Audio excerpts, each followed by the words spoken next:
here we have Sox and Sirrah misbehaving. We've got, this is going to be Sirrah here, and he's got this kind of, it wasn't me look on his face, because Sox is here and he's obviously found one of the Christmas baubles and he's been playing with that and is pulling it around the floor. Therefore, I want to come into this and have a little think about how I'm going to paint it. I need to consider light against dark and dark against light. These are the important things. These are the important. Start again. This cat's black, this cat's white and ginger. He's ginger, but he's champagne, so it's not orange ginger. And I've really got to consider this, because with my background, if I go dark, I'm not going to see this one. And if I go light, I won't see so much of this one. So therefore, it says to me, I have to start over this side with a bit of a lighter background and come through and make it darker. And if I do that, it means that I can put all these fine little hairs against Sirrah on his fur and his ears and his whiskers, and you can see him. But then it means that if I'm lighter over here, I can paint this cat dark and I will be able to see him against the light. So it's this counterbalance thing. I've saved you the boring bit with the masking fluid because I didn't want to sit here and just spend ages doing that. All I'm going to do is just top up on a few bits and pieces. And therefore, for those of you who are not really au fait with this particular method, I've got a little scruffy bar of hotel soap here. And as I said to everybody, it's not stealing, you've paid for it, haven't you really? So I'm just going to use that, and I want to fill my brush completely with the soap, and that's going to be the safety, because the brush will be filled with soap and won't soak this up. And with this, I want to come in and I'm just going to paint some of Sox's whiskers. Now, both of them have got the longest whiskers. So the tip of the brush, 90 degrees, and I'm coming out into my background here. So pop it down, pull it out. I want these lovely long whiskers. One swipe, come through from his little muzzle and pull it. Like this. I'm going to do a couple, and where their little mouth here is, the whiskers are shorter and they curl round like this, so it's quite nice to be able to get those in. As for his eyebrows, I think we'll have a couple of those, because cats from the middle of their eye here, just above it, do have eyebrows, and these long whiskers will show up against that background. I want to get some of those in as well, because it's this that makes them, it makes us look at them and go, oh, aren't they sweet? That's what we want. Now, all around Sirrah, I've been all around the edges of him, and with this little fine brush, I've just fluffed up all the edges. Teeny tiny little brush strokes like this. You can see those, can't you? Yes. Love this blue masking fluid because you can see it when it's so liquid. It means that I can come in there and really do these fine little hairs, and they will show up against the background. This is why I need to be dark behind Sirrah so that we can see these. So just come in there. I've already done the hairs on his ears, so that's sorted. I've done that so that these ear hairs are coming out through here, and I've already put in some really lovely long whiskers, so hopefully that will stay nice and light. Although this cat's going to be black, I've also painted long thin hairs here on his tail, because I will be painting black hairs, but I'd like to have that sort of shine of the light hairs through it, as though there's light shining from the back towards us. And the only other thing I've got to do here is come through with this piece of ribbon. And regarding this brush here, I've washed it just in water, and that's beautifully clean. Okay, so that's good news. And I now need to just come through and pop in this other bit of ribbon. Now I'm so confident about this. This is a sable brush. And just to show you, Kalinsky sable, here we go. Get rid of the bubbles. I don't want all of the bubbles on there. And I can come in here with my masking fluid and I just want to block that out. Now, if we've got bubbles in it because of the soap, just knock them out because they do, the paint will go through the bubbles and you get blobs of colour. So just be a bit aware of that. And if you hear people talking about fairy liquid, I'm very, very wary of that because it stays liquid. Soap will dry to a powder so that when I rub that away, it's gone. But fairy liquid will actually stay liquid, and when you rub that away, it can smudge. So I'm a bit wary. There's also salt in it, of course, because that's what softens the water. So there's my sable brush, and it's absolutely fine. Happy with that. The only thing I'm thinking here, this edge of his tail is going to be against the dark because this will be our foregrounds and these cats will cast shadow. I think, everyone, I just want to cover my options and put some little hairs in down here for his tail. So I'm coming in with this fine, fine rigger brush and I'm just ad-libbing. Very, very random. Don't want any patterns. Lovely long hairs. Trust me, he's got a tail like a fox. There we go. And it's lovely, it is, first thing in the morning when he gets up on the bed and wipes it all across your face because he can't make up his mind which way he wants to lie. It's not only dogs, you know, that turn around 3 times before they settle down. Cats too. There we go. So that's that sorted. All right, so that can go away. And we are ready to start painting. Now, colours, I've got quite a few here. I couldn't make up my mind, everyone. Background, I'm going to be quite sort of neutral with that. I'm going to mix burnt sienna and ultramarine to make a kind of pale orangey grey for the background. I thought about greens. If they were out in the garden, it would be a very good idea to paint that green because the green and orange complementary colours would be fantastic. But I want to give the impression that they're in the house. So I'm going to use those 2 colours, I think, for my background. I know they granulate if I'm lucky, and I also know that I'm going to use some salt. Salt will pick up one colour more than the other. Now, I've got here some of this cadmium-free orange. I've just bought it, never used it. I thought we might try it today. Let's see what we both think of it together. So that's this scrumptious bright orange. And for the eyes of the cats, I've found the green gold. Now you can see this. This is years and years old, and I've hardly used it, if at all. I hate it. I hate it with a passion. It's one of those colours that you either love or you hate, and I really don't like it. Green gold, but funnily enough, for the pussycat's eyes, I think it's really going to hit the spot today. So I'm going to just wind my neck in and stop grizzling about it. I've got some sap green, so I'm mixing and matching my paints. It's SAA paint, so we've got some of that. I want rose madder just for the pink of their little ears. Rose madder or alizarin crimson. I use this instead of alizarin. I don't know whether there's any benefits. It just is what it is. And Naples yellow. This makes the most beautiful skin colours for cats, pale cats, with the rose madder. I'll show you. Lovely. For the depth of colours, I'm going in for burnt umber. And Sox is black, and he really is black, black, black. Some cats have got this kind of browny hue to their fur. Sox doesn't. He's black.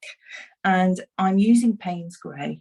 And some people I know would suck their teeth, but trust me, this is the artist colour, and it has that kind of hint of blue underneath. This is the same mix of 3 paints as Payne's grey, neutral tint and indigo, all made with the same 3 colours. So this will bleed into blue, and that's what I'm looking for. I want to put my paints here because then I think you can see them. This should have dried whilst I've been wittering at you, so that's good news too. I've got my cloth next to me. I've drawn myself this arrow because I want to remind myself that somewhere along here I've actually got to put in some kind of horizon. It's probably the skirting board between carpet and wall, whatever, but I want something in there. And the whole layout of the picture, I've created it this way because this, now get this, you will be so impressed, is going to be next year's Christmas card. So I will be able to write Merry Christmas in there. I'll do that on the computer. But hey ho, give yourself a gap if you're going to do something like that. Just thinking ahead, so I'm feeling very smug indeed. Table salt, good old Tesco's cheap table salt. And I want to use that because I thought that I might give myself a kind of halo around the edges where it's going to be a bit darker, just to make this blank area look more interesting.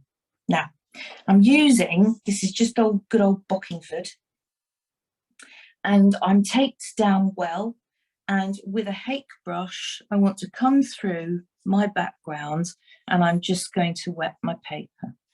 And the reason for that is because the paper can be greedy, and I'd like it to have the water before I put the paint on it. It means that the paint will sit in suspension a little longer. So I don't need to drown it, but I just want to make sure that my paper is not going to just full throttle grasp at the paint. I don't want that. So all around the moglets, I'm coming in with water. I want to mix. This is my French ultramarine, and I want to add a little bit of, let's try this burnt sienna. Don't need to go in for a lot of it. I want it to be quite blue. Right, let's try that, everyone. And I'm going to smack that in there and throw it in over there. We know we need depth of colour behind Sirrah, otherwise we're not going to see him. So a bit more paint, a bit more of the blue, throw some blue in there, mix it on the paper as I go. And now you see, we're going to be able to see this down here. We'll be able to see the little hairs around there. We'll be able to see those lovely little hairs in his ears. Quite like that.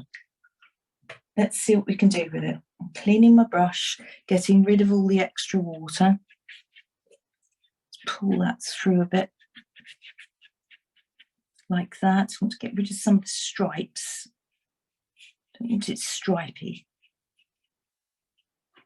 There we are. And then it's granulating already, so I hoped it might do that with the French ultramarine. I want to give myself some idea of some kind of horizon there as well.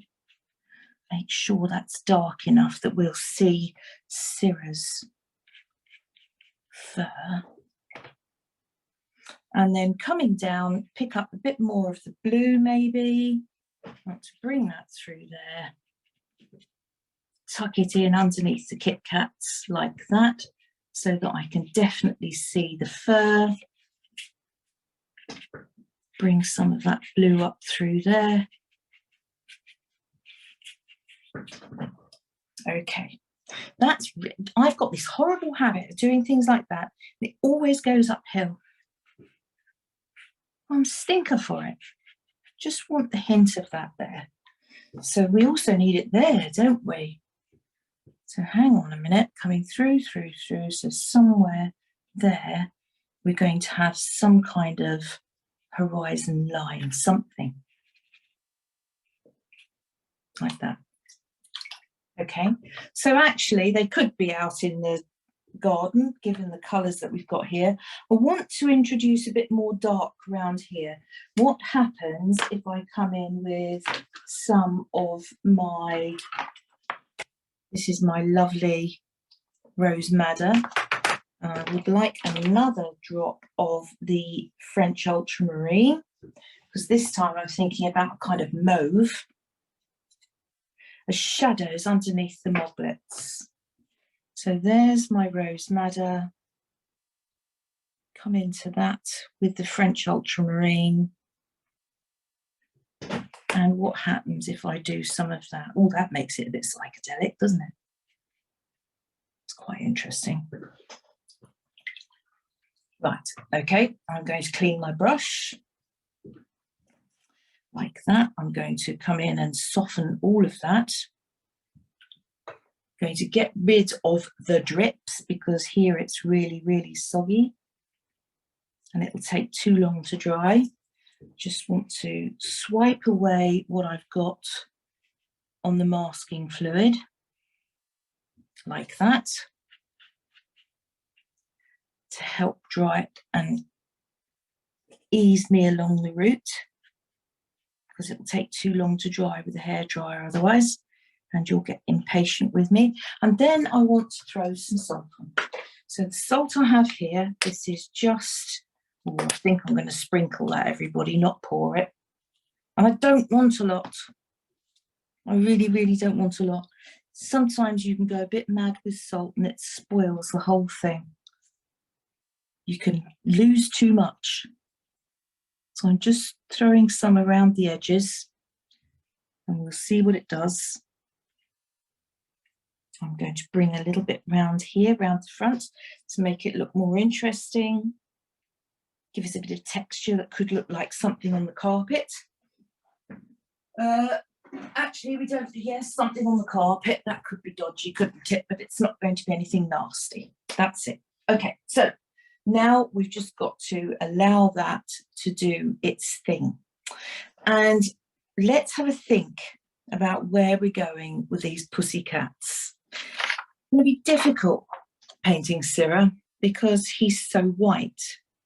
And even on his shoulder here, you know, there's nothing there really. I'm wondering that I might be able to just bring a bit of the orange through here. He's got a bit of colour on his nose, so we might be able to do something with that. And plenty around here, so that we can play with that. That will be nice. We can get on with that. What we'll do whilst we're waiting, let's just go in and do something with these cats' gorgeous, gorgeous eyes. Because the eyes are the window to the soul. They give you all the clues to the person or the animal that you're looking at and lets you know who you're dealing with. I want to come in and paint their little eyes and do the best job that I can with them. I'm going to use a number 4 and oh, they're both number 4s. Now look, I've worn this one blunt, absolutely blunt. There's the new one. What a difference.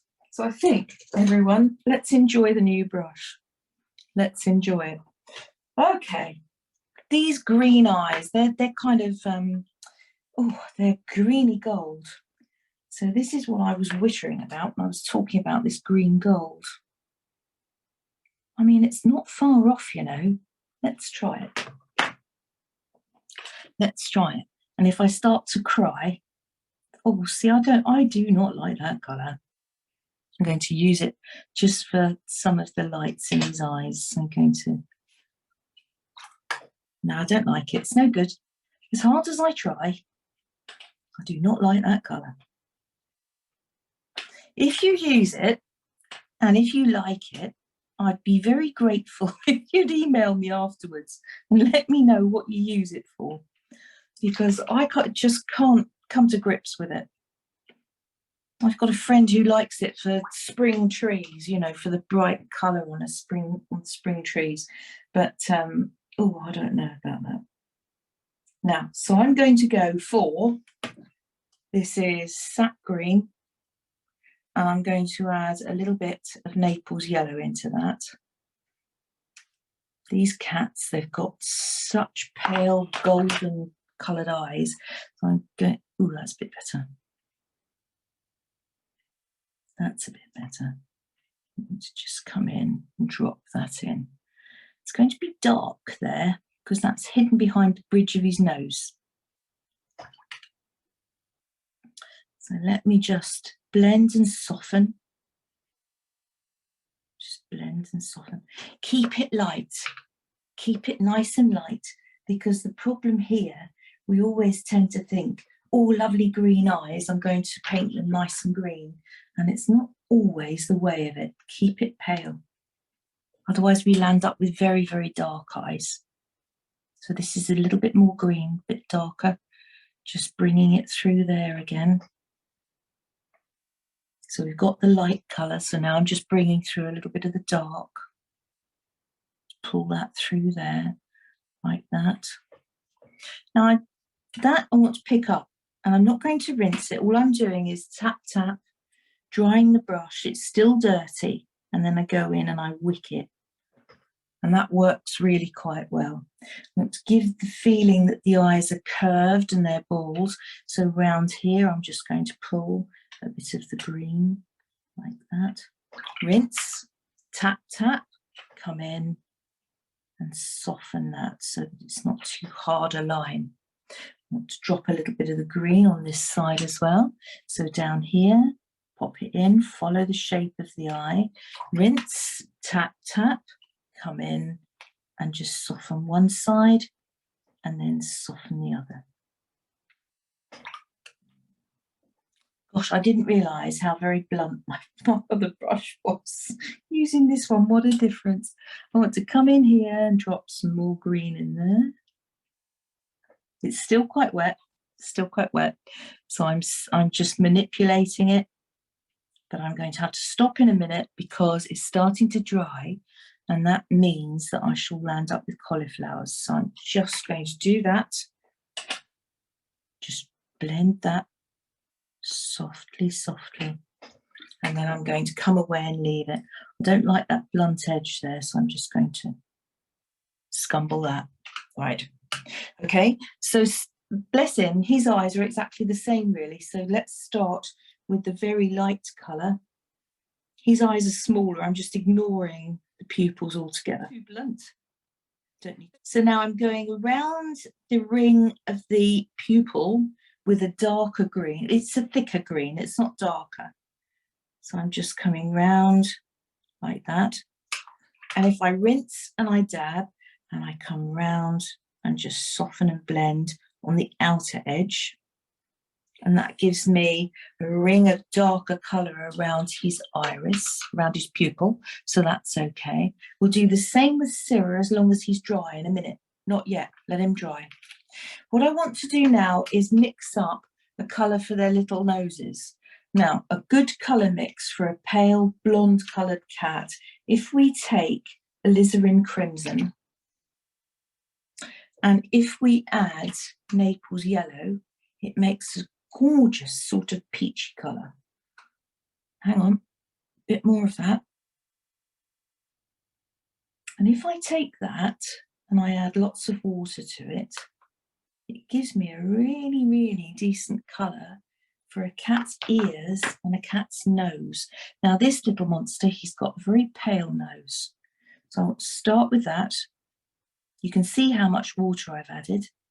So I want to put that in there. I'm just going to leave that as it is for a minute. And the other thing that is light on our Sirrah is I've managed with this to just get his little mouth in. That's his little bottom lip. So I want to put that in there. And then I'm going to rinse my brush, dry my brush, and then with a very dry brush, I want to come in and lift a highlight out. Just lift a little bit out so that it's given me a highlight on that. Now, the other thing that you'll notice with little cats that are fair like this is he's got quite a pink little mouth underneath where the fur is fine and thin. And this is the colour I shall put down underneath. So underneath his little mouth here, I'm going to come in with this pink. So pop it in, rinse, dab, dab, get rid of the drips, and then come into the colour to blend it. Rinse, dab, dab, and then come in and blend it. And that will give you that light pink shine underneath the fur. Okay, now we also get a little bit of that going on here on the muzzle. So I'm going to do exactly the same. Drop some colour in, one side at a time. Rinse, dab, dab, come into the side that you want to blend. Rinse it, dab it and dab it, and then come in again like that. All right, and that gives you that pink, and it bleeds out the edge so that you get a nice fade. I want to do the same here.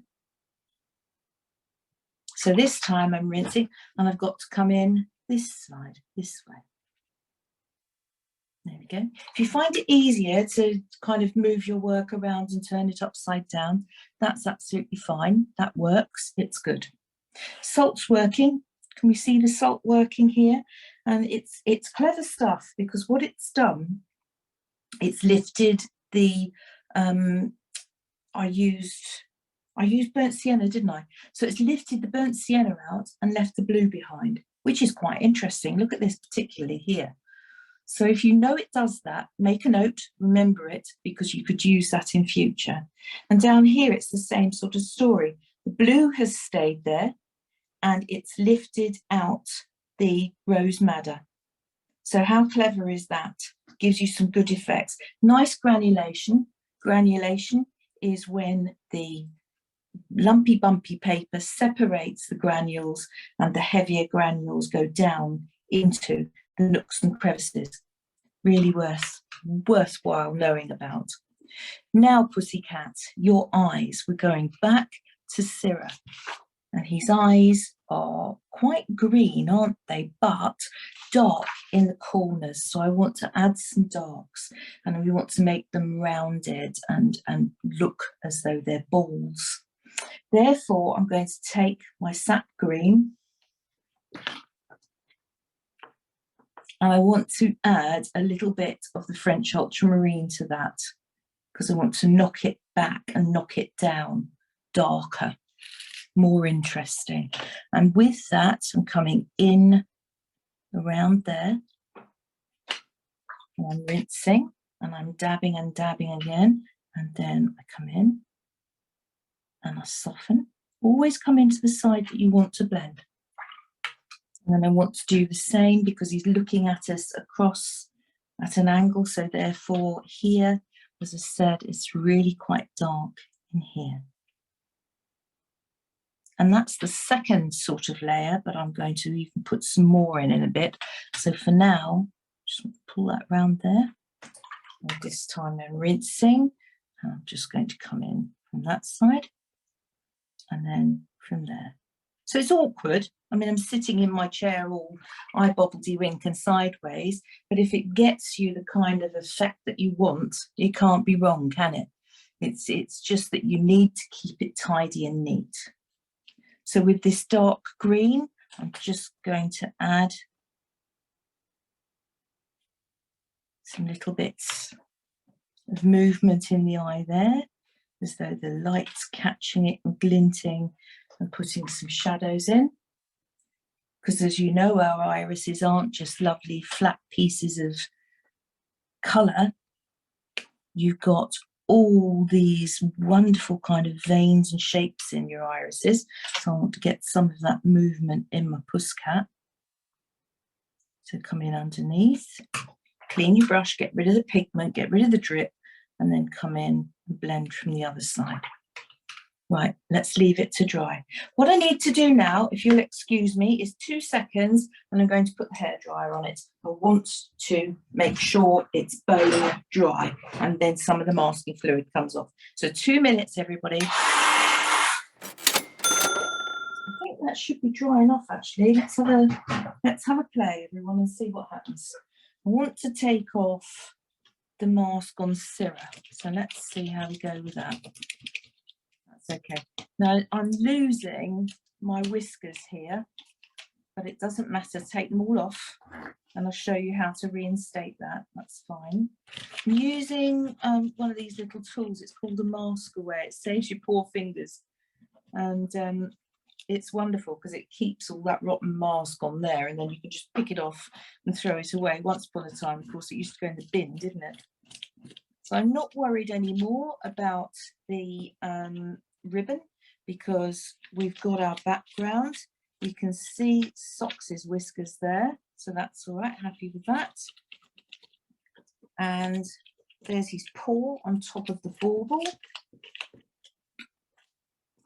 And there's going to be our bauble, which you see might well be red because we've got red in the, down here, when we made the mauve, we've got red in their noses. We've used it in their noses, and red and green, if their eyes are green, are complementary colours. So that could work quite nicely for us. See that tail now in all its glory, look at that. And here we have all those little hairs that I had created in the first instance. So that, ladies and gentlemen, is quite good, thank you very much. What I need to do now is just reinstate some of that masking, because we're going to have white areas on our cats. I want to come back in, and if you look at that and think, oh, but what are you going to do now with that? We've got to work backwards. So hold fire, let's have a think about it. Masking up my rigger brush again, I'm going to soap it, and then I use my mask. And this time, all these lovely little holes in a cat's face on the muzzle, believe it or not, they're all in lines. When I've sat and looked at my moglets, they're all in lines.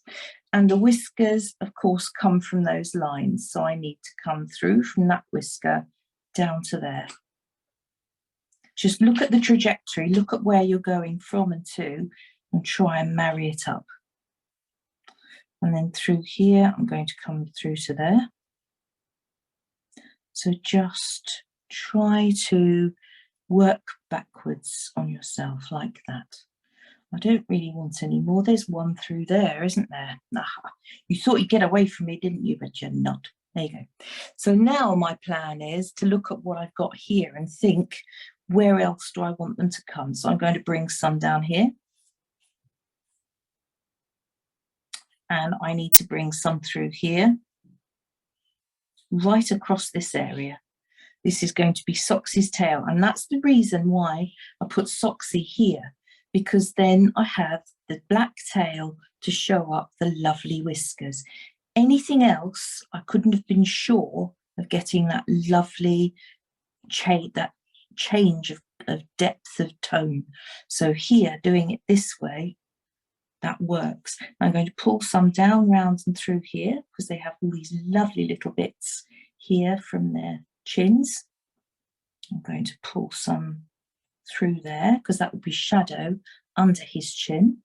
I want that. And now I need to have a little think about the hairs in his ears. So he's got lots of hairs in his ears. We can work backwards again, like this. So that's okay. So we'll do that. And this is just like decorating, everybody. This is thinking about what you're doing first, so that when you actually get down to the real nitty-gritty of the decorating, all the preparation pays off. And there's no two ways about it. Make it worthwhile. So these little hairs. Now, the other thing that we find with cats, they have hair here coming up from their little heads, where their ears are behind their faces. So I want those hairs there too. I want some little ones coming through here from the ridge of his ear. And then we've got to do this side. Believe it or not, I find this side quite awkward. So just through here, using the tip of the brush. Now, talking about cats while I do this, my moglets, this one that we're talking about now, this brat, he's got this horrible habit in the mornings, I think it's when the heating comes on, I think. And he's got this horrible habit, first thing in the morning, of getting up and disturbing socks and deciding that he wants to play. So I'm a very cruel mother next to the bed, because I'm fed up with being woken up in the pitch dark at 6 o'clock and even earlier sometimes, 5 o'clock. So I'm a very wicked mother. And next to the bed, I have a water spray. Okay, so what do I do with the water spray? I use the water spray when he starts and I will spray him. I know, I'm not horrible, but it works. I don't often hit the cats, but it's enough. And I've discovered that when I spray it nowadays, all I've got to do is pick it up and they run for their lives, as well they might do. So it's paid dividends, it's worked. They know what's expected nowadays. So that's all right.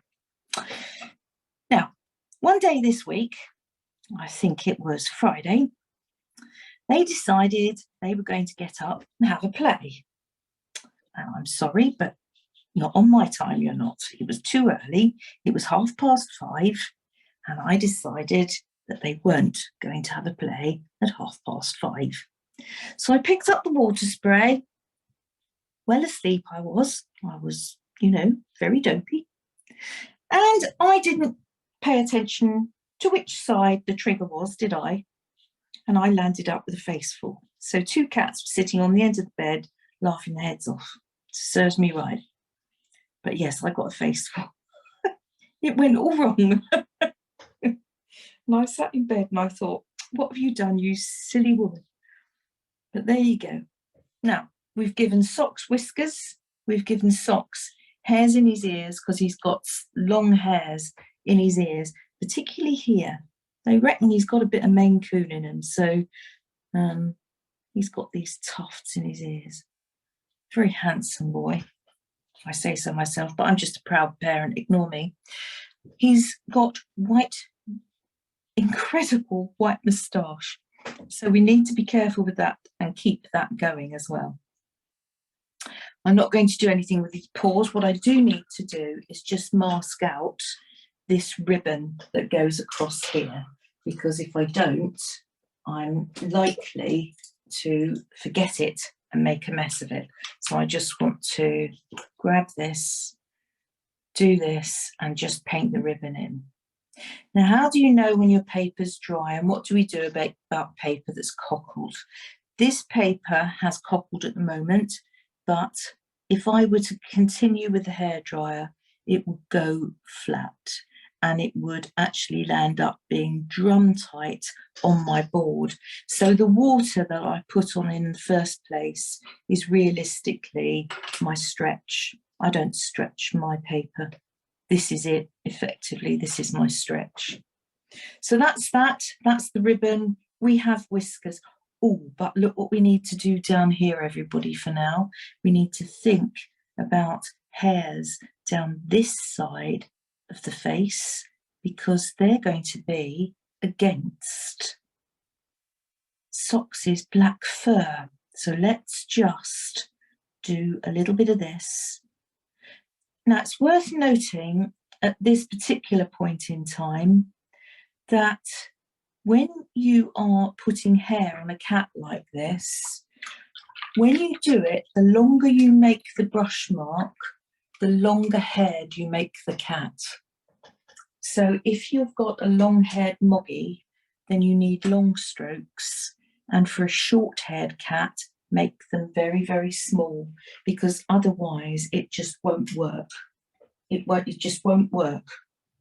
So we've done that. I'm happy with that. Put that away for now, and we go back to playing. What I want to do is just put in this little devil's tail, because if we do this, then I can take that off and we can get on with Sirrah. So let me take a brush. I'm going to go this time with number 8, and I want to come in here and work into this area and get this tail put in.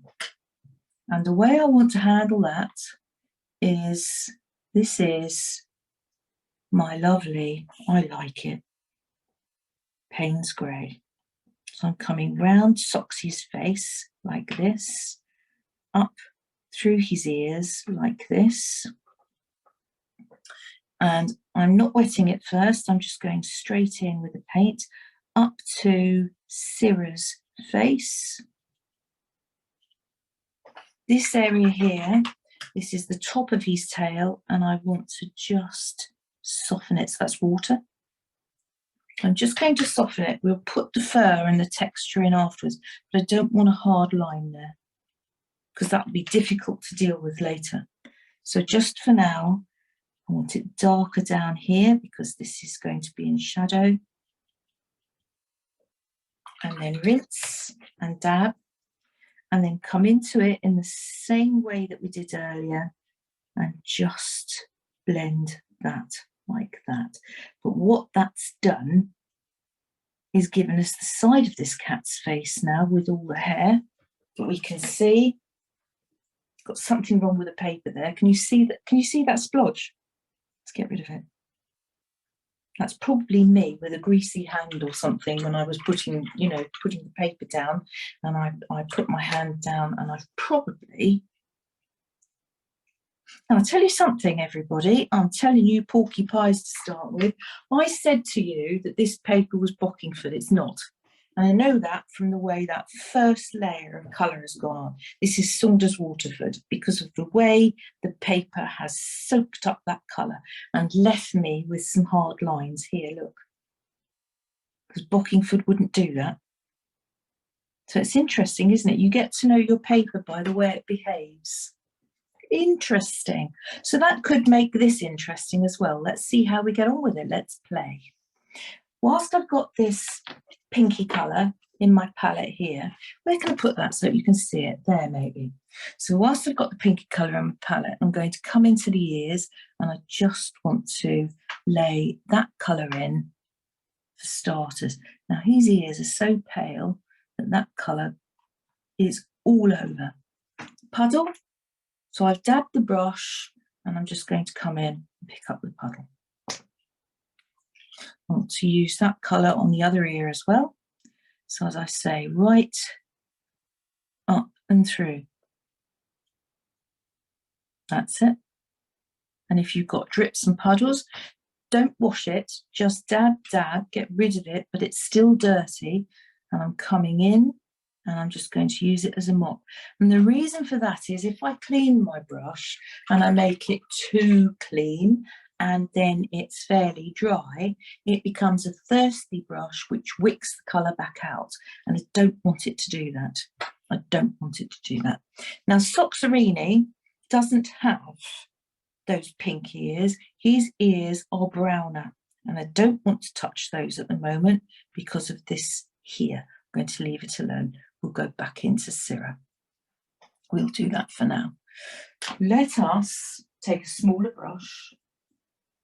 So this is my number 2. And I want to look at his nose. Oh, bless his nose, look. And I want to come in here, taking my mauvey colour that I had. So that's my mauve, like that. And with not too much paint. This is a new palette. You see the way it's beading? And funnily enough, it makes it quite difficult to get the extra moisture off your brush. And I want to come into his nose and I'm going to make that darker down there. Rinse, dab, and then just soften and blend. Pull it up through the middle there. Blend it away until you're happy. And that means I'm going to do exactly the same down here. So a little bit there, a little bit there. What do we do about his mouth? Well, we've got to make that dark. It's got to fade out. So what we'll do is we'll take some burnt umber and I'll mix that with purple as well. And then I'm going to come in there and make that really quite dark. Rinse, dab, come in, and with water, just stretch it and soften it. And I want to take a real dark now, so this is the purple. We'll try this. And I want to bleed that into there. I want some in the corners. So it looks as though he's saying, oh, been caught. Oh, now this cat has got some really interesting markings on him. Let's start doing that, because if I can throw a few on in the next 5 minutes, it means that you can have a break and this will dry. So number 8, and I'm going to use, this is, I love this colour. This is burnt sienna. But what I'm going to do with it for a minute is just add some Naples yellow to it, because I want that kind of champagne colour. And I've got a brush full of that. Now, how can I control this on a thirsty paper like this? I can come in with the colour and I can pop it on like this. And then I can take water, and that's a lot of water and I need it. And I'm just going to throw it around like that. These colours come down onto his little forehead. So I'm just going to pull those about like that. He's got orange around through here. Now soften it, rinse and dab, water, just water. So that you can soften it. I don't like that hard line. I like that white bit down the middle. I'll explain that when we come back after break. And you're just laying some colour on for now, so we're not panicking at all about where it goes and what happens to it. I just want to make sure I don't do anything wrong with any bits that need to stay white. And this will give me the shape of his muzzle. Water, come in, remember above it, and to blend that, blend it, blend it, blend it. And then you see the rest of this for Sirrah is white, but I don't want that to be quite that hard. So I'm going to come in and just nudge it like that. That'll do. And then I need some colour down here, but I can't put that on yet because we've still got Soxy's tail there. So I've got to leave that for a minute. We'll have to do that later. And with this cat, as I say, there's not an awful lot here, but I just want to give a little hint of something on his back. So I'm just going to, because sorry, Sirrah, mate, but if we didn't do that, I think you'd look a bit odd. So I'm just going to come in, and you'll have to imagine that it's artistic license, darling, and you've got a little bit of colour on your fur. All right, so we've done that. Now, the next thing we need to do, quickly before we stop, I'd like a little bit of darker shadow around here to just give me the shape of his face here. And I'm going to do that using French ultramarine. And I'm going to add a little bit of the Payne's grey. What colour am I looking for? You see, you need to have a think about this. What about that? And water. That's not too bad, is it? What happens if we add a little bit of brown to it? Do we like that?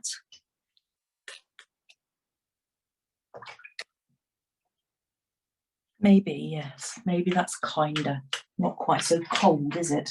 So what I want to do around here is just lay in the shadow that gives me his jawline. That's my plan. It's only his little chin, really. So down round here, colour, colour, colour, look. Do that. I'm going to pull that through there because it enabled me to see the whiskers. And then water. Don't keep pulling it out. This here, don't keep pulling it out. I've cleaned my brush and I've dabbed off the excess. Now I'm going to get hold of it. I'm going to pull it back. If you pull it back in on itself, it gives you a neater finish. There we are. So that's that. Ooh. Now the only other thing I want to do is to make these look rounded. I'm going to use my grey again. I just want to come in and add some in there. And again, I come in and I just soften that side, clean, rinse, come in, soften here. I want to just gentle that up as well. So whilst it's still damp, I need to come in and just do that.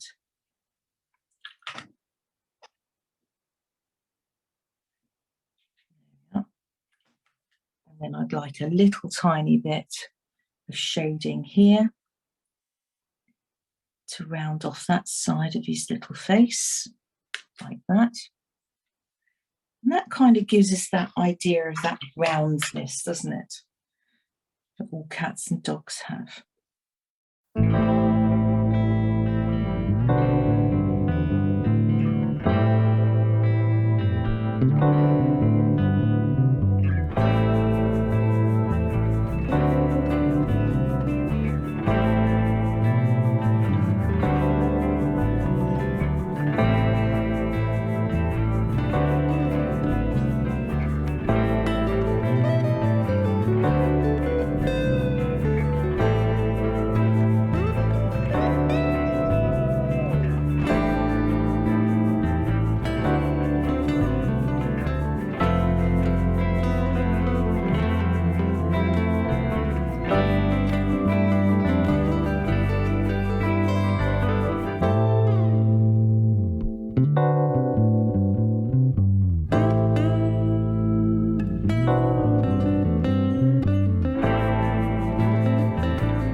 I'm still working on Sirrah, and I want to go into him, and I'm using my lovely, this is that rose madder. I'm going back to the Naples yellow to make this kind of lovely mauvey pinky colour. And with this cat's ears, I want to come through here, and I'm going to leave that leading edge. They're very dark in this part of the ear. And then water, and I'm coming down, and I want to just soften that. And then I want to come down this outer edge of the ear and give that a shape as well, like that. So just soften one side. So we'll do that on the other side of where as well. So I'm using my red and my Naples, and the same, exactly the same, down this side of the ear like that. I'm going to put it behind all that fur and make that dark in there, and then come in and soften like that. And then I want to put in that side of the ear like that. So that will do there for now. I'm going to use a little bit of that same colour. I'm going to come back into the nose here, and I want to run it around the top of the nose, and I want to add a bit more to this. So again, I'm going to just blend that, and that gives that top of the nose a bit of a curve, like that. I've put this orange splodge here because that's my cat, that's what he has. And he has this dark shadow here under his eye. So that's there, done that. Watch watercolour because it fades out like Billy-O. It's a little bit of a monster, really. So I'm coming back into my Payne's Grey and Naples yellow mix, and I just want to go back into there a bit darker. Don't be scared of it. As I say, it really, really fades out. So I want to put that in there. I want him to have a chin. I don't want him to be a chinless wonder. And then I'm going to just soften it that side as well. And as I say, put it back on itself. There we go. So we've given the poor little devil a bit of a chin, haven't we? So that helps. We need to give him a nose, because at the moment he hasn't got a nose. And I want to use the grey for that as well, because his nose isn't brown. I haven't got any colour there. But what I've got is this shadow that's up through here. So I'm going to put it in.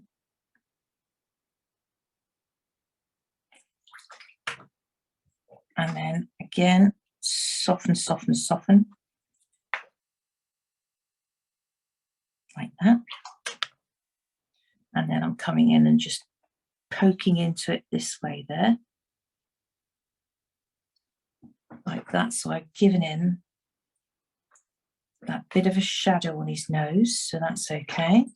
So he's got a bit of a nose going on. We can see that. And this curves here as well. I don't want to really go into that with too much grey. So my plan here is to cheat just a little bit. And I'm going to take a bit of ginger, and I want to just do that with it. And again, blend one side, rinse, clean it, and then blend the other side. So we've given him a bit of a nose shape, bless him, so that helps.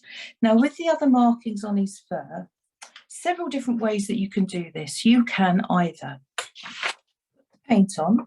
First of all, let me just show you. Nearly every cat in the world has an M on its forehead. Can you see that? It's got an M. Even tabbies, and even with black cats, you can still see that hint. So what I want to do here, if you want to soften it and be easy on yourself, put the water through first and then drop the colour in. So that's one way to do it. You could put the colour in and then do what we've been doing and come back in and soften. It depends on how much control you want to have and which effect you like the best. So that gives us two of his stripy marks. he's got these lovely sort of marks, winged marks round from his eyes. So I'm going to come round like that and drop the water in through there. Give him his stripes that way. So pop it all in, because you can always come back in and you can rejig it and rework it afterwards. These are just the basic layers. Because of course you can come in with pencils and pastels, pens if you want to, anything, just to get the effect that you want. So that's our Sirrah. He's got a ginger mark through here. Too much water, Sharon. Don't go too mad with the water. That was too much. So you see, that's called flocculation when the paint runs like that. And that's just a little bit too much for me. I didn't want it to be quite that vibrant. And then he's got, that's his end down there. And this is down through here. And then he's got some little bits on his forehead through here. Like that. So that's all working fine. And I think what we need to do now is, with a good amount of control, we need to take our black. So this is my Payne's grey. And I want to come in here without leaning on anything horrifying. And I want to come in and I'm going to lay in these lovely round black eyes. So carefully, carefully, carefully. No wiggly wobbly lines. Do your very best.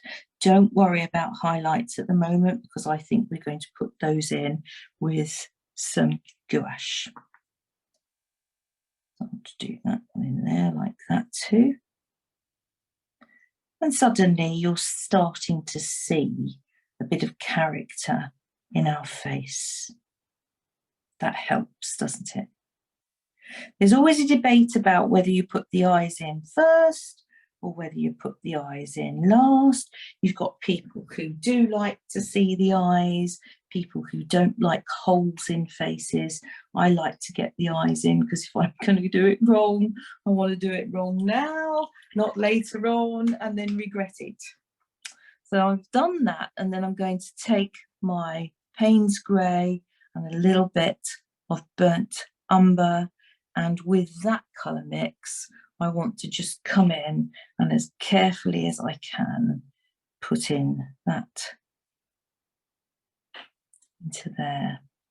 And that's quite a sharp line, because it's the curve of his cheek. Goes with the curve of that cheek. And then we've got this little nostril in here, like that. I want to use this, I'm going to be all brave now, because I want to put that down there, like that. I don't want it too harsh, so I'm just going to wet it and go down one side. Soften, soften, soften, soften. And then down the other side, gently, gently, gently. And soften, soften, snudge, nudge and budge down through there. That's it. So that gives us that little bit of nose. There's the dark colour again, and I just want a teeny bit in there. And that works so well that I'm just going to introduce a teeny little bit in there in the corners of his mouth, which makes it even more pronounced, like that. And then we take our lovely sharp brush, lovely number 2, look at that. And I want to use my Payne's grey. And this time, this is where it gets seriously scary. Are you brave enough for this? Because we're going to come into this eye and make sure I'm not leaning on anything wet. And then going to come round. Try and get a nice line. Try so hard to get a nice line. Right round. It's an eyeball, it's got to be round, like that, right? And then it's going to be quite dark there. All right, and then we're just fading it out a little bit through there. I want to, this is the corner of his eye, so I'm going to do that. I'm going to do the same thing here as well. So down through, round like that. And then rinse the brush, dab it, and I'm coming in. I want to blend that because that's going to be shadow. And because the green is dry underneath, it's not going anywhere. And I can blend that, give him that lovely shadow on his eye. That's a wobbly brush moment. That little bit there, that little nick, leave it alone. If I do that when it's wet, I'm going to give myself grief. So I'm not going to. And what I want to do is just come in, nudge and budge that so that I have the light area in there. Same here. There we are. Okay. I want to just come in here and soften some of that on the eye, around there too. There you go. So that does that for now. What I want to do now is come over to this eye and replicate much the same sort of thing over here. So a nice brushful, and I'm going to come over. This is going to be quite sharp here. I hope you can see what I'm doing. In and round like that, okay? This is going to be the kind of eyebrow where I'm going to blend that in a minute. Bring this round the eye, like that. Not too much round here, just a little bit of eyeliner. And then what I want to do here is get hold of this. And if I blend that out that way, it gives us the perspective on his eye. And the same kind of thing applies down here. I'm going to smudge this to the outside, not on the inside. So that tucks his eye in, tucks it in. But that also means that this isn't dark enough in there now, so I'll need to go back in a minute and deal with that, but not now, not now. I need to curve this nose because at the moment his nose is very, very 2D, so I need to curve it. I'm going to do that with our purple, but the purple I'm just going to mix a little bit of brown with it, dull it down a bit. So that's burnt umber, and now I'm going to come in to both sides of his nose, there and there. And I want to blend that onto his nose. And that should curve the nose around and away. So that helps. So that's good. What we need to do now is leave him be for a little bit because we've got to come over here and start thinking about, goodness gracious, what do we do with a black cat? How different is that going to be? Well, the first thing I want to do is give him a very black nose. He does indeed have a very, very black schnoz. So bless him, look through there, down and round this little T-shaped nose. There we are. While you were gone, I put some more black on the tail because I didn't feel that it was dark enough. So that was something that I did deal with right there and then.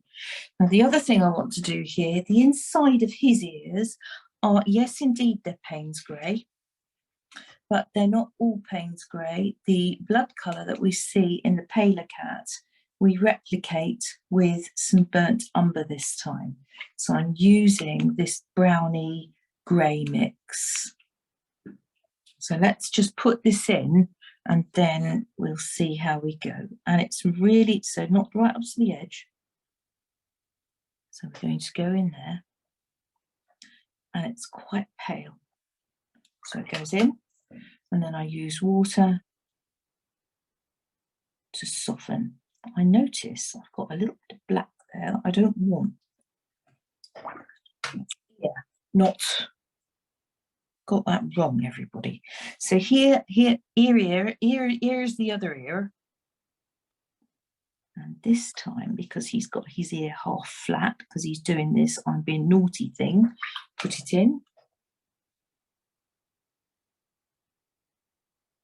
And I want to blend it like that. I want this to be darker in here. Right, so that's that dealt with for a minute. Leave that, that needs to dry. Let's put in the red bauble next, because then the black, think about it logically. The red is lighter. If I put the red in behind the black, I'm going to give myself problems. So it makes sense to put the red in now. I'm not going to use the red that I'm using. I want Scarlet Lake for this. Well, I'll tell you what we could do. Hang on, everybody. How about, well, come on, experiment. You with me, everyone? I'm going to use, tell you what, this is my rose madder, and I'm going to add, or in fact, I'm adding rose madder to macadamia orange. Bit of mauve, bit of that, bit of that. I like it, but I think that's too much like the cat. I think we're going to lose that if we do that.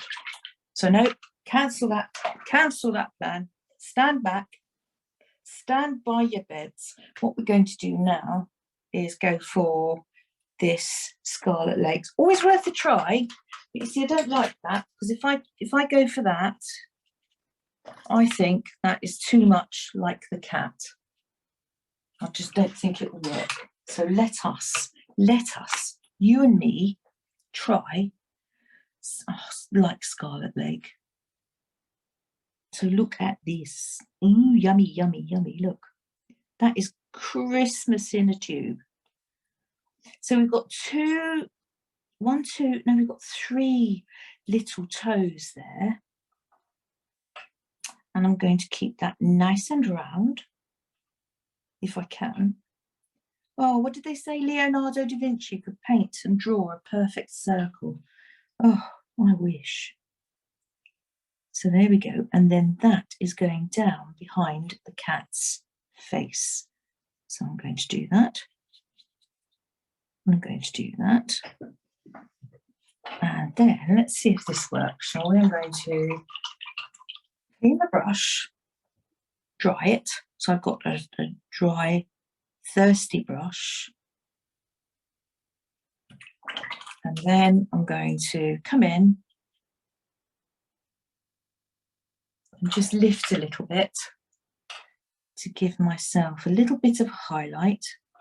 We'll come back into that later, and we'll do that with some white gouache. But that gives us a bit of a highlight on our bauble. So that's okay, so we'll leave that. Don't want the cat to look as though he's eating an apple, do we? Now I've got to get his face right, because he has definitely got a little white moustache. The first thing I need to think about, I'm going to just slowly do this logically. His nose up through here, he's got colour down through there. And the top of his nose is going to be where our highlight is. So just that is going to be quite light. And then I'm going to take the dark up from there, like that. Keep those eyes lovely. That's got to be darker. And bring this dark right up to the top of his head, where you're going to have a highlight. Now it's got to have a highlight, because that is going to be where it meets his back, and you will be wanting to see lighter against dark. So I'm just pulling water through there.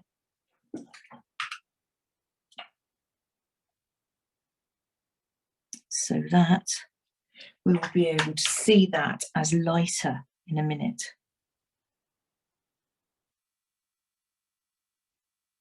Wiggle it about, got another funny patch there. And then go back to your black, and his cheeks are all lovely and dark.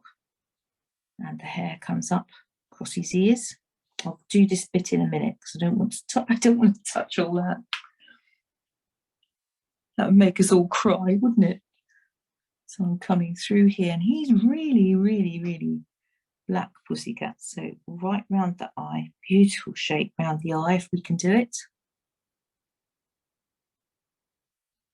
Oh, it is cack-handed, you know, working this side. So round, round, round, round, round like that. And then this is the black patch on his nose, and he's got a very, very definite white moustache, which comes down here, round to there. My friend calls it his silly moustache, and I think it makes him absolutely delightful. So that's just a parent, isn't it, saying, oh, I love my baby. We all do it with our children, don't we? And I'm no different. So there you go, we've got that moustache. Now, what we do have with this cat is black chin. Got a little black chin. Okay. Gosh, it's looking like my socks already. That's still not dry. I'm going to leave that alone because I think that'd be a disaster. And now we've got to really be serious and think about this, because this is dark tail, and I can't bring that dark all the way over there, can I? Because it isn't going to show. So what I'm going to have to do is the same malarkey. So let's go around that eye as best I can. And I'm using this paint almost so thick that it is emulsion thickness.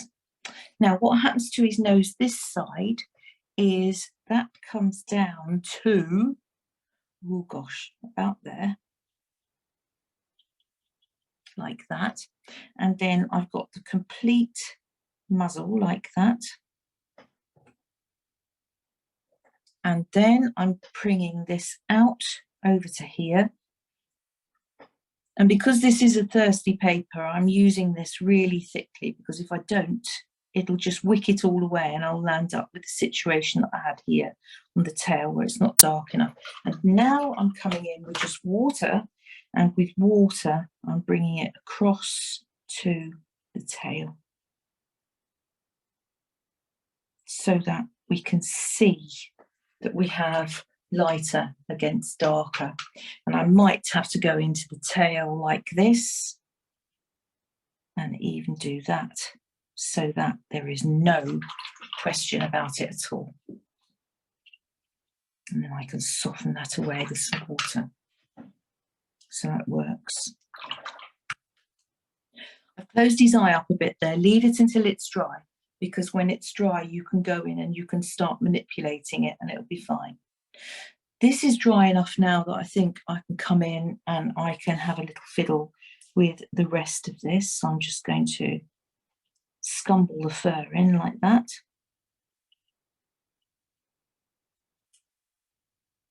That's okay. And then I want to have a serious think about the edges of his ears, because I need to consider what's going to be dark, what's going to be light.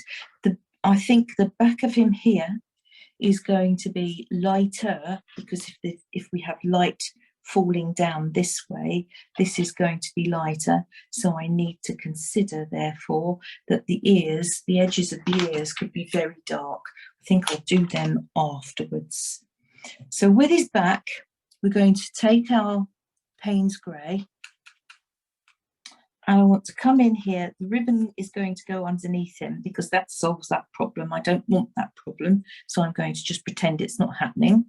I want thick paint to come in against this lighter paint here. And his head isn't very fluffy. He's got short fur there, so that I can afford to go quite sharp and smart. And then if I pull that out to there, I can just use water then to pull the rest to the back like that. So I want that a little bit smoother as well. There we go. So that gives me that transition. This is his paw. So I want this to be dark down here. Again, I've got to think hard about the counterpoint. So I'm going to make that very dark against my ball and against the paw. I know I want this ear to be quite dark, so therefore I'm just going to come in with water and soften that like this. Gently, gently, just soften. Now let me just dry this eye because I want to show you what I would do to sort that problem out, because I've given myself a problem there, I confess. Let me just blast the hairdryer, 2 minutes.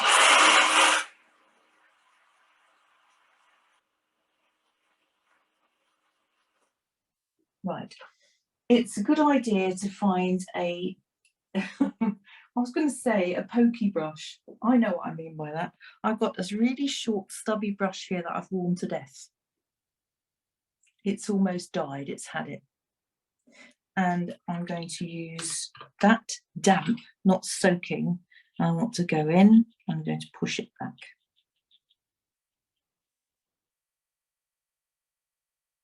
And that will work quite well for me because it will make it look like shadow around his eye.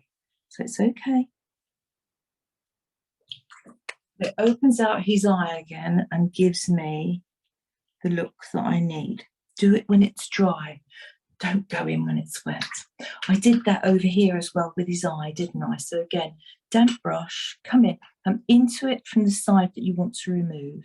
And look at that, how easy that is. But if you try and do that when that is wet, oh my goodness, can it cause issues? Now with the same brush, actually, I want to come into his nose and just soften some of that. So just gently, gently rub it. Pull it away. There you go. So that we don't have any hard edges. With the same brush, now it's quite dry. I've got enough water on it to manipulate it. I'm coming in, and I want some of that paint out on his nose to give me a bit of a highlight on his nose. Like that. There we go. What happens now if we go along those edges of those lovely ears and we put the ears in? So I'm going to pick up my black again. This is my lovely Payne's grey. And now I want to sweep that up there and down here. I'm going to go on the other ear as well whilst I've got paint on the brush. And I want to sweep that down and through like that. And then down here. And what we do with that, everybody, the ears come into the head. So pull them through and they get wider there, like that. And we're going to rinse and dab. And I'm just going to soften, soften, soften. And do the same there, just soften, soften, soften. So that becomes your shadows, more shadow. Like that. His little paw, I've got this dark colour on the brush, and his little paw just has shadows under there on the bottom. If the red bleeds up, don't worry about it, because actually that will just be reflected light from the bauble. So we've got grey around the bottom of his paws like that. And again, we come in and we just soften that like that. Keep the brush clean, otherwise you're just moving mess around and we don't want to do that. Now you see, that being me, I would now take a very, very thin wash of this dark, the Payne's grey, and I would just run it around the edge of his paw. Because for me, I want to see it. And if you don't like the harshness, come in with a damp brush and just budge and nudge the inside of the line. But now we can see his paw. This little paw is the same. I'm just going to put a little bit of shadow around there like that. And that also makes me think that probably we need to do that with his muzzle, because this here would be shaded. So would that. I'm just going to soften that. And he's got almond eyes, but that's not how cats are, is it? So what we've got to do there is take our dark, again, this is black, and I want to come do what we did with Sirrah, and I'm going to come round and round. And here, make sure this is dry. And then we're going to do exactly what we did before and take the colour that's around the edges of that and just smudge it into that area so that we round the eyes off. And let's see what happens when we give him lovely black pupils as well. So here you go, Socks. You're putting your eyes in, mate. There we are. And that's that look that you get when they're just about to have a mad half hour. That's the look you get when they say, uh-oh, we've been caught. This is the look you get when one says to the other, go on, you do it, and I'm right behind you, I'll watch. Oh dear, been there, done that. There we go. So that's okay, happy with that, that'll do. Now, it stands to reason we need to look at these whiskers in a minute, and we're going to sort those out too. But for now, what I want to do is take my dark, so again, back to the Payne's Grey, and I want to pull whiskers out, not whiskers, pull the hair out over his ears. So I'm coming from the cat's face now, from the head, and I'm pulling the hairs out across his ears, because he has those dark hairs in his ears. We also need to do that with this tail. So we need to come from out of the dark on that tail, and we need to pull all these hairs out here randomly. And that means we land up with a mixture of light and dark there, because we've got the light hairs behind. Look at that. And then we put the dark on top. And that gives me his really, really fluffy, fluffy tail. Trust me, it really is. So if that brush is too thick, which I'm thinking it is, I'd be going into that with a rigger brush. I might even take a nice little pen like this. This is a Mangaka 01 size, and I can come into the cat's tail and just sit quietly and do some work on his fur like this and pull the hair out, and that gives you these lovely fine hairs, and you've got total control if you're using the pen. Total control. Now these eyes are giving me what for, because I don't think they are dark enough. I want them to be darker under the top lid, so I'm going back to my green. I'm adding some of my Payne's Grey to my green. This is the sap green, and I want to come into those eyes under there. I'm really going to darken them down a bit, like that, because he wasn't getting any shadow from the lids of his eyes. And I said that I felt that I needed to do a little bit more to Sirrah's eyes as well. I still think that they're not quite dark enough around here. They're nearly there, but not quite. So here I'm going back to my green. I'm going to, oh, I might do that actually. That's the green into the French ultramarine.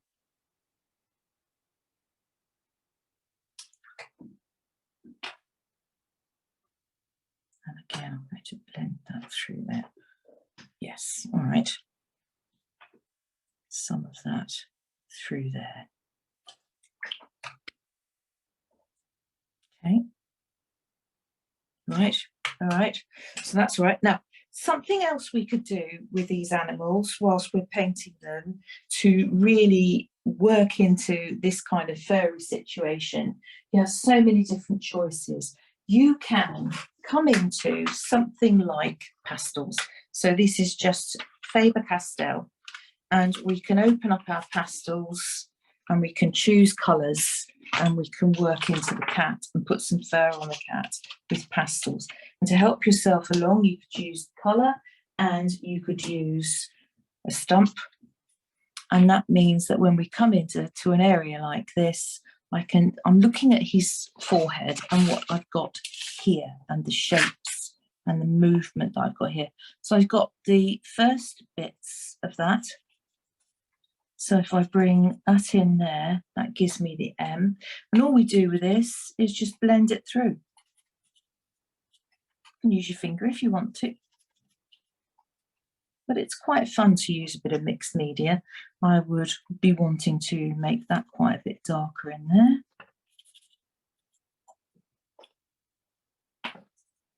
Like that.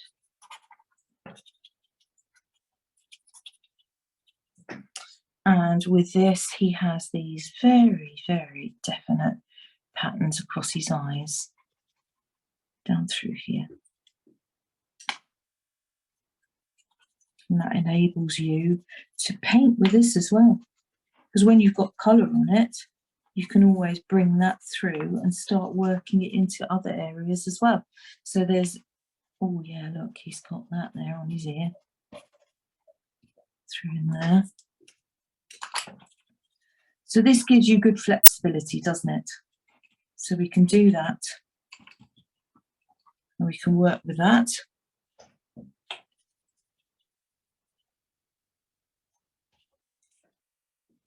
Not good if you're asthmatic, true enough, but good enough for the rest of us to get some of this movement and action into the cat. I might be tempted to use this, you see, for the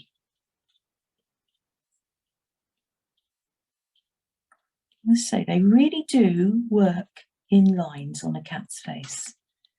So I'm going to put those in.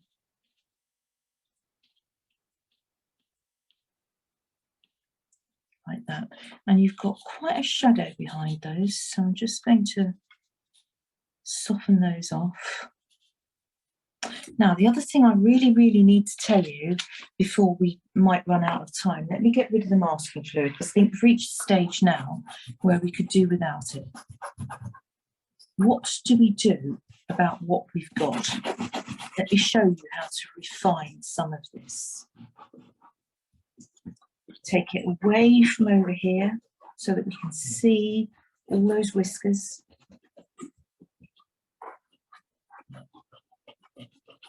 All those little whiskers and all those little hairs.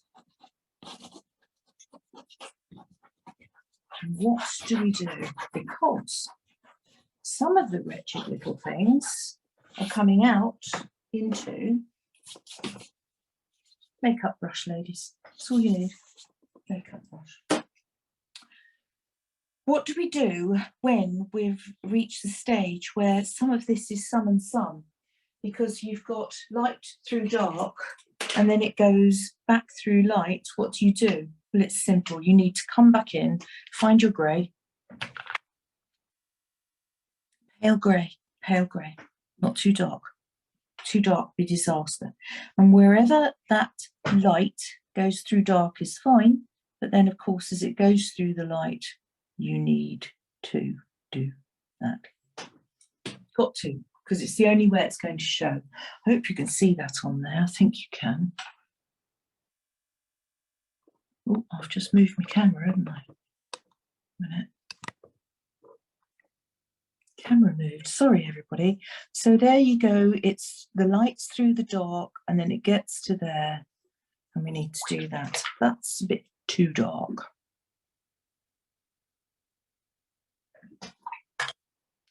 Let's do another.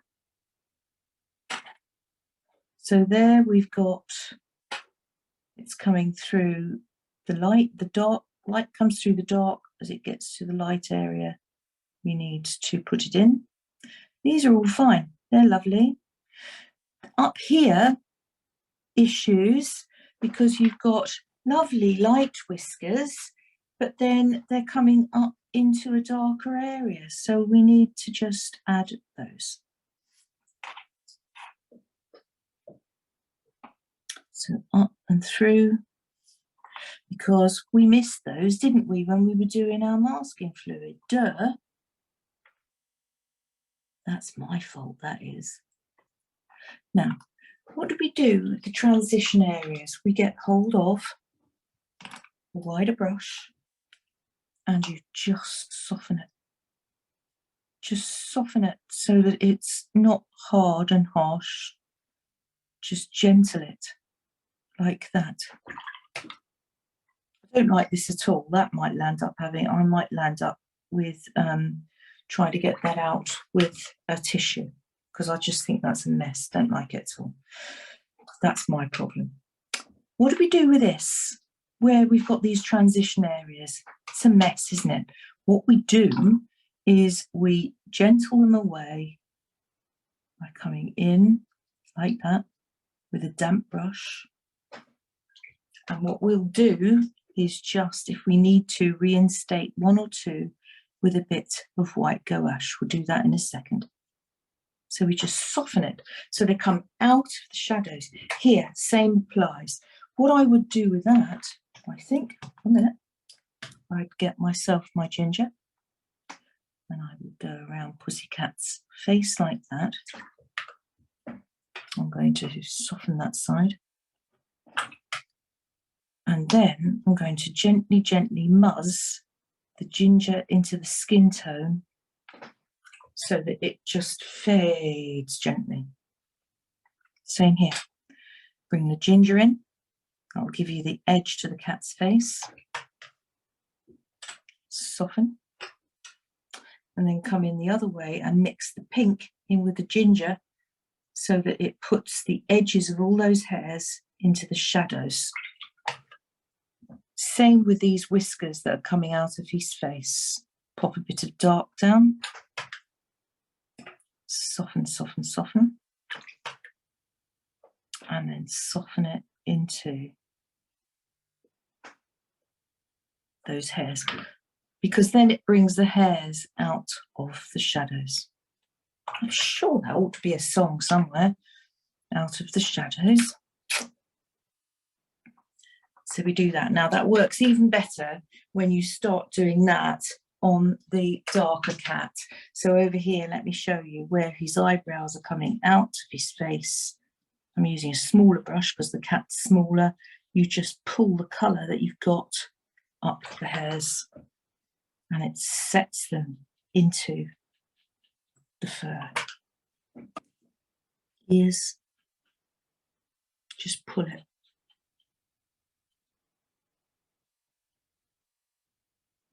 See how well that works.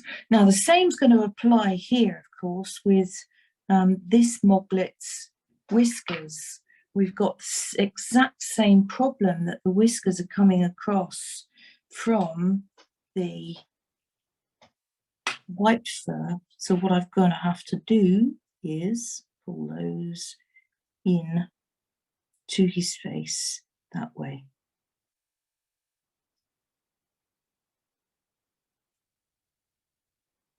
Like that, so that you can see the little grey whiskers. There you go. All right. Now with that cat, he's a bit small and his fur is so long you can't actually see all the little hair follicles, which makes that a bit tricky, admittedly.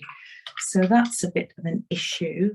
But what I want to do now is quickly grab some white gouache and we'll put some highlights on, shall we? Now, what I do for that, I'm just grabbing one. I can't bear gouache on my palette. I won't have it. I don't like it because it makes a mess. And so I use, Sox loves cat's milk, and so I use the tops of the cat milk. And this will take the white gouache, and then when I've done with it, I just throw it away. And I want to take my white. You only need a little bit. I'm not going to need a lot.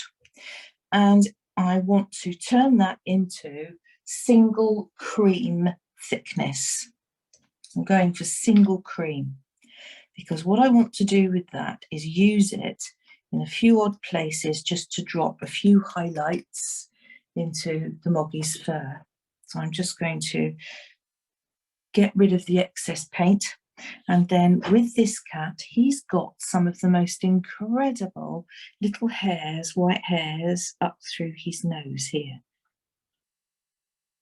They just grow up there through like that.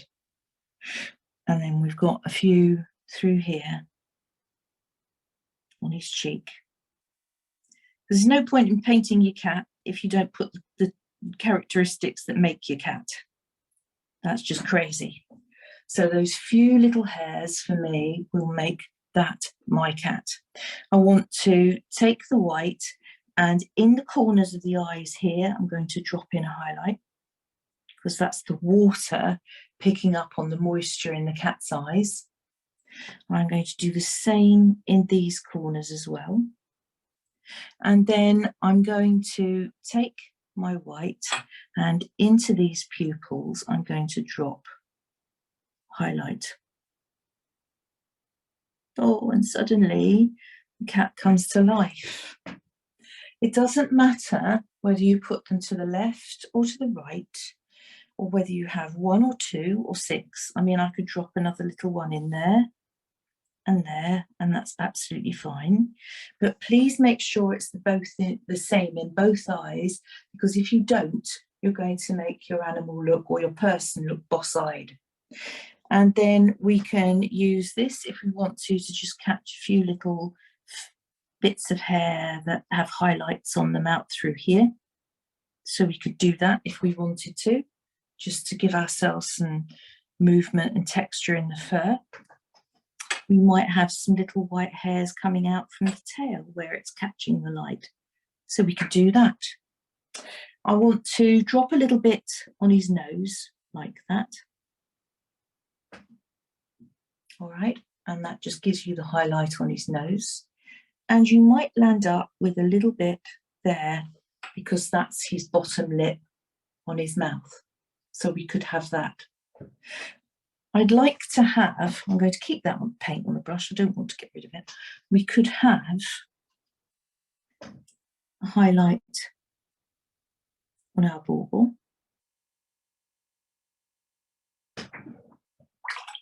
That, I think, would be lovely if I painted it with real gold paint. I think that could be quite interesting. So I might do that. And the ribbon, I don't know, green ribbon? I might do a green ribbon. I can do all that. I'll send you the finished picture when it's done, when I've done all the tweaking. Now, with the bigger cat, the ginger cat, our Smitten, we always called him Smitten because when he was a baby, we felt that we were smitten with the kitten. So he had the name Smitten. With this cat, I want to drop in a highlight there and there. So that makes that look interesting. So all right, we've got that, but we can do better than that. And that's why I wanted this dark, because I want to go through here and I want to add a highlight through there. So I'm just coming through like that. And that gives us a bit of interest in the eye. I want to just drop ka-ching, ka-ching down there. Imagine the lights are on. The lights are on, but nobody's home. I used to have a cat like that. And I always remember somebody coming in and visiting and saying to me that he was the kind of cat that used to play with the wrong end of a yo-yo. He was a bit like that, was our Pringle. God bless him. Wasn't always totally with it. I want to bring some light through that side of the eye. I'm going to drop a highlight there. I want to drop a highlight through this area here, and I'm going to make that wet by doing that. And we can give this area a bit of life through here with reflected light up and through, and I'm just going to do a little ching through there. Make sure you follow the line of the eye so that it follows round. We're in trouble with the nose because I haven't made it dark enough to really drop a really good highlight in it. So the only place I can do that really is somewhere down here where it's dark. Okay. And then it would be nice to kind of drop a little bit of something there and maybe reinforce that down through there. I've got to put some darker whiskers through there. I'll have to go away and do that. And of course, now this is the stage, if I wanted to, where I could lift some white hairs through this area over here. But the only thing I haven't done is to put a bit of dark on this ball down here. So quickly, before you leave me, 2 seconds, I'm taking my red. This is my rather lovely Scarlet Lake, and I want to make it a little bit dirty with that was a bluey mauve. And all I'm going to do down here is take that colour and wipe it round there like that. I'm going to rinse and dab and come through and soften in the same way that we've done before. And you see now, when I come through and I pick up my white gouache and I just throw a little bit round there, and that gives that a ka-ching as well, doesn't it? So that is, well, we have just a few little bits and pieces to tweak this before we can call it finished. I want to look at his chest area here, and if I'm going to put this through the scanner to turn it into a card eventually, I'd like it for a Christmas card, these are not going to show very well. Where I've tried to put the fur on his body, it just isn't going to show very well. It will fade out and bleach out. Therefore, I think I need to come in to a few little bits and pieces here. This is just Payne's Grey. I just want to come in and I'm going to pop that in like that, and then just come in underneath and soften it and blend it. Let's do another few little bits and pieces like this. We've just got bits and pieces of fur that soften up that chest and just give it a bit of texture there. So I've got the colour on my brush there. I'm just going to pull it through in some other places. Just pull it around, soften it. Put some creases through that fur. It's going to be lovely dense fur, isn't it? So we'll just drop in a few like this. Some through here maybe. There we go. Not too much, because after all he is lovely and white and fluffy on the chest, but I just want to give the impression that there's a little bit more to it than that. Here, a bit dark down through there. So that's a little better. Happier with that now. The other thing I want to do is look at his whiskers and make sure I've got all this right and that it's reading properly. This I don't think does here. We can't see it. We can't really distinguish where some of these whiskers come across his face. So picking up my rigger brush, going back to the rigger brush, I just want to come through here and run a few more little whiskers just like this. Just so that through the dark areas they read properly, otherwise there's no point in having them. Just can't see them. So another little dribble of paint. And I've got some little bits and pieces coming through here and here, just to make sure that this all makes sense and we can see where we have whiskers. That's better. Throwing the brush around. Ugh. That's a little better.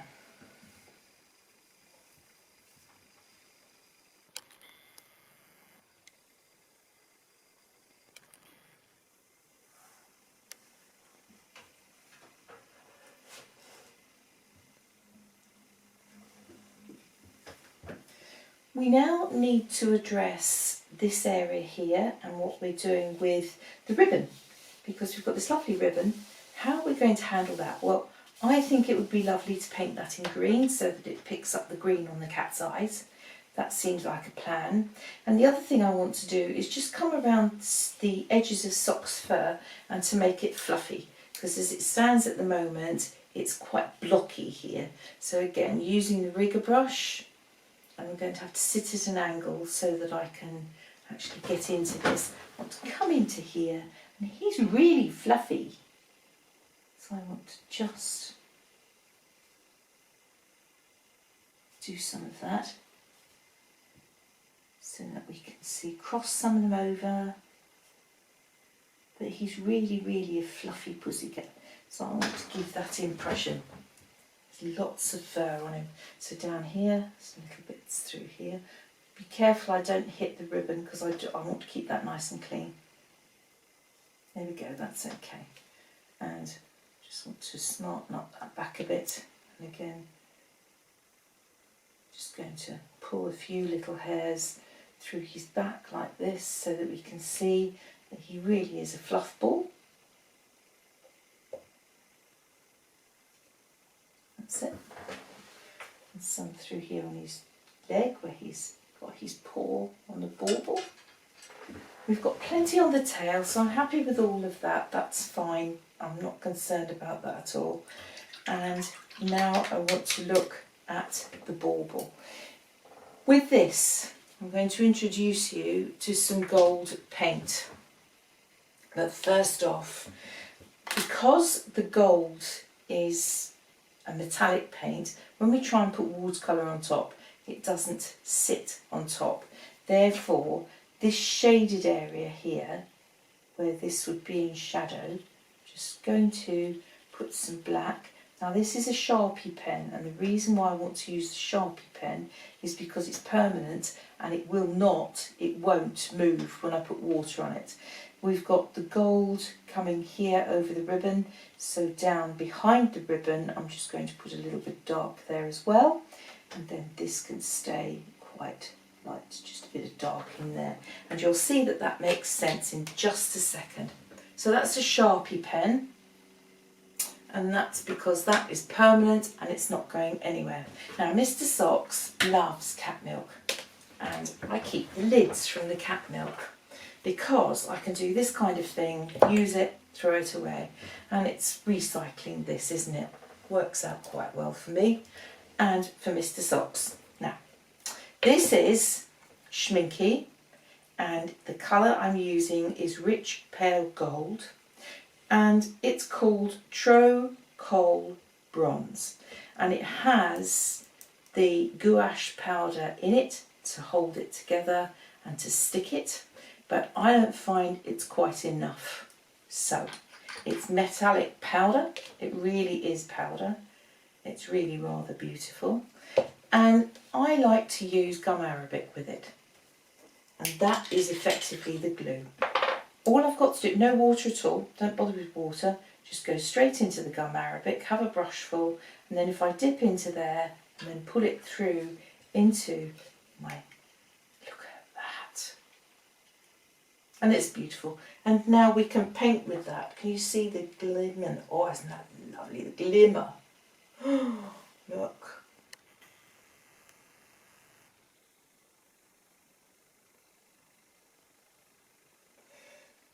And now I can paint with it just like a metallic paint, and that's exactly what I'm going to do. If I take a brushful and I pull it through here, and that gives me that pretty gold on there, I bring it up to the black, and then you can see the shadow of the black underneath for the dark side. If I've not got enough, I can add a bit more to make that even thicker. And I can see already that I'm going to have to put a black line around there when it's dry to give that some definition. I'm going to come into there. I want to pull that round. So yes, this is all going to need to have black around it to make it stand out. But that's all right, we can do that. But that now I can throw out. I'm not wasting anything. I've not got mess on my palette. And this brush I'm going to rinse in my normal water.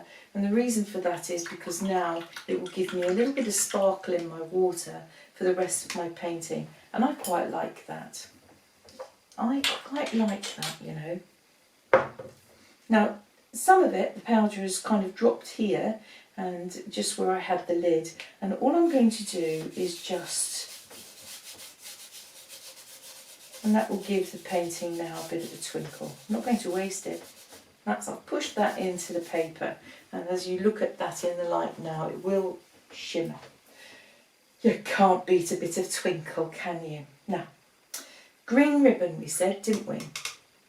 I'm going to use, I want to use this sap green that I have here on the rest of the cat.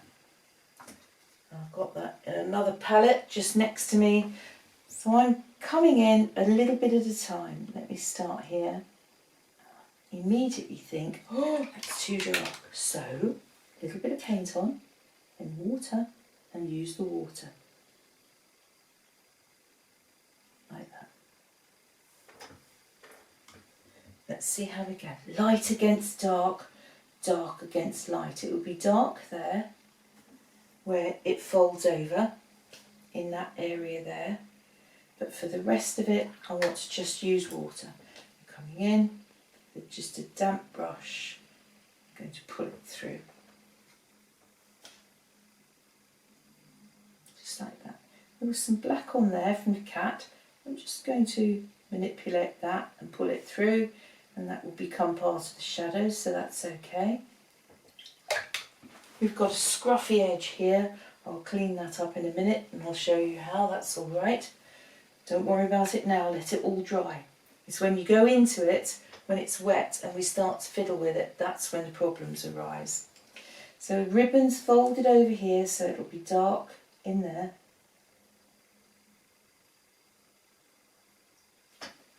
And then I'm coming through again just with a damp brush and pull the colour through. There's a bit more of the black.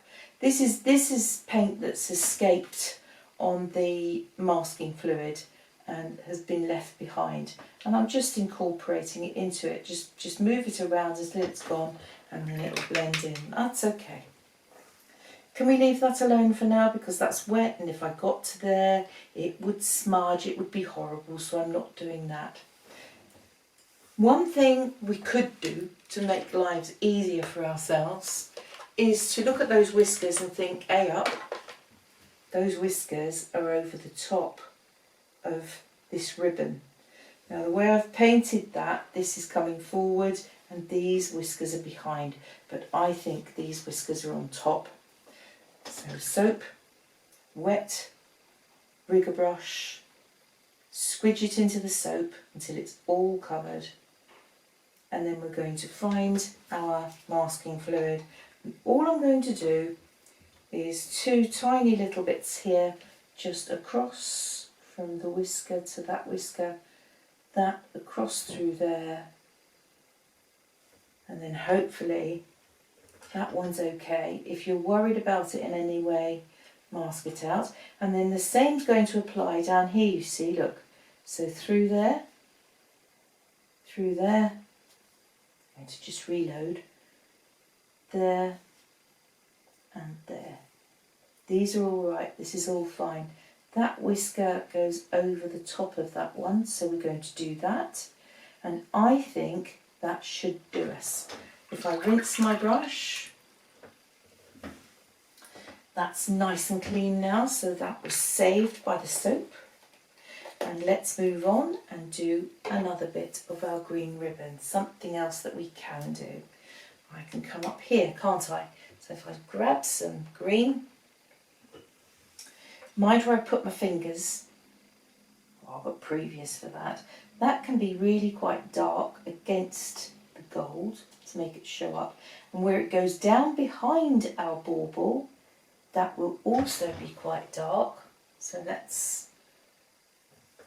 pop some quality paint on there. That would be dark there. And where it folds round, if our light's from this area here, it's going to be quite dark down the bottom edge here. So then if I pull the water through, and I just do that, that will do me for that one.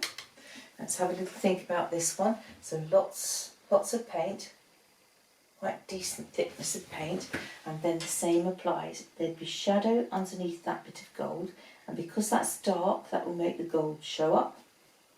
And then this time it's going to be dark as it goes behind the bauble here. And if the light's coming down through here, it will be dark around this edge. Down through there. I'm going to make that just a little bit darker. More paint there, whilst it's still wet. Now water, and I come through and I pull it. I just pull the paint until they meet like that. And that's a good way to work your shadings. Okay. This is dry, so we can think about this now. How are we going to handle that one? Aha. We will make it dark behind the pussycat, because that's quite a light shadow, that light colour there. So dark behind the cat, dark there, so that those whiskers will show up. And then I want it dark along through there to there. And if we just take water and we pull the water through, I want that lighter there. That's too dark, because this is where the main highlight is, isn't it? Here. So I can come through and I can just lift it with a thirsty brush. So I wet it and then I dab it, and I can come through, and the brush is quite dry, and lift the highlight out. Okay, so that's all right. Now we've got to deal with this through here. Down round here, grab some paint, dark under there, like that. I want it to be quite dark round through there so that the whiskers show up. And then I'm going to make sure that that's dark under his paw, because he's got a little white paw, although it's looking grey there, but it's light against the dark. And then if the light's shining down, that means this edge of that is all going to be darker. And if I just come through with water for the rest of it, let's see what we land up with. So that's the highlight shining on that bit of ribbon. I want to just lift a teeny bit more out of there so that we get that highlight there. Round here, dark against his paddy paw, dark where we know we've got that bit of whisker, and this is curling round, so the darkness of this one is going to be through there.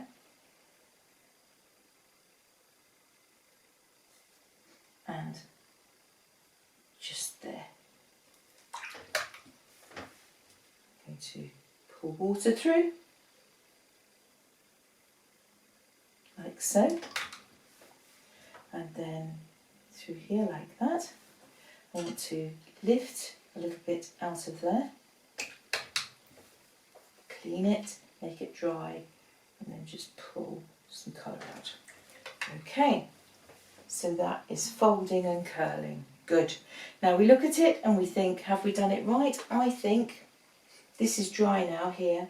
I think that I haven't made it dark enough there or there. I've used too much water and it's chased it away. So I'm just adding that. This is tweaking, it's glazing, it's adding some more. And then you just blend it like that. All right, So I think we've got the green ribbon and it reads quite well. It's very light against the dark cat, which is just what I wanted. And we've got it sort of light and dark through here, so it shows up against this background. So that does me, I'm happy with that as well. What I do want to do, everyone, is come in here and with my black Sharpie pen, I want to just pull it round that edge, and I want to come in there and just do that. And now suddenly that really shows up, doesn't it? So that works and reads a little better. You can understand that now. Something I do want to do that I've been thinking about, we've got the white hairs here out against the light and against his ears. Just want to add a few more, but I'm not going to paint white ones in. I want to pick up on this beautiful raw sienna, and I'm just going to come in and put some raw sienna. It's not.